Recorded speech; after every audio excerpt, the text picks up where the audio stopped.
one's easy. This one is a fucking walk in the park. I'm knackered. I just finished boxing. I just carried my shopping home. Probably close to death. I don't want to whitter on this one. I can understand that 15 minutes is intimidating to the average attention span,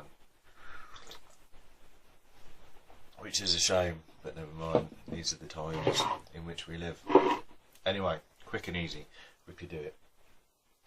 Find something in life that you fucking love. That is the key, I think. You know, I don't want anyone to think that I'm solely coming across as it's training. Like, if you don't train, you will be miserable, because that's not true. Training is something that works for me, that's worked for others, and if nothing's working for you at the moment, it's something I suggest giving a shot. But just find something that fucking you love, because when you have those periods of life in which nothing feels worth the effort. You wake up every day, you go to work, it feels like a slog. You come home, you've got to cook, it feels like a slog. You do whatever you're doing, and there's that constant questioning, you know, what's the point? And essentially, if there's nothing in your life that you love, then there is no point. You know, you're living without a real purpose that has any reward. So, you know, I've had periods in my life when I've been doing things. I've had a really awful job. You know, everything's just been constantly just a barrage of monotony and just morose. But at occasions during those points, I've found something, and sometimes it can be someone, but you find a thing that you love, something that, you know, you're constantly looking forward to doing, or someone, you know, looking forward to spending time with. And I think what you find is that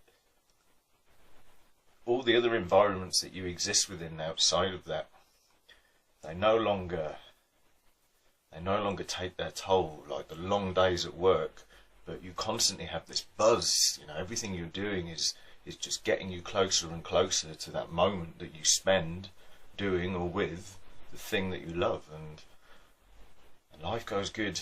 It feels good, you know, like constantly rushing forward towards something. And yeah, I'm going to start whittering again, which I promised I wouldn't do. I need to go have a shower. I've got to tidy this fucking mess up. You didn't even need to know that. Tick, tick, tick. But yeah, find something that you love, whatever it is. Like boxing today, I've been looking forward to it for a few days. I was smiling all the way through. It felt good, it felt nice. Just everything else just seems, you know, it's just there. It's there to support the structure of life I need to be able to get there on a Saturday morning. I know that's not the actuality of it, but it can, you know, you can kind of excuse everything on that basis. But ignore the last 2 minutes of what I've said, and just dedicate your time to finding something that you love. And once you have it, I think I'm almost happy to promise you that everything else, all the drama and the stress that you associate with your working day, with, you know, how little time you get outside of the working day, it just dissipates. Like the concern and the sensation of the grind, it just goes away, and you find something that you love, you become full of love. It happens, you know, and love doesn't, I don't think, has to be that, you know, person to person experience. You know, you can love doing things, you know, they can completely change your emotional makeup when you're doing them, and you learn that, you know full well that in doing something that you love, you become this, you know, you feel great, you know. So anyway, I'm going to go have a shower and spare you another 10 minutes. So crack on, go and have a fucking wander around and find something, try things, talk to people, do it. Anyway, fuck off, you get busy. Let's sing a no to the rational man, living day by day without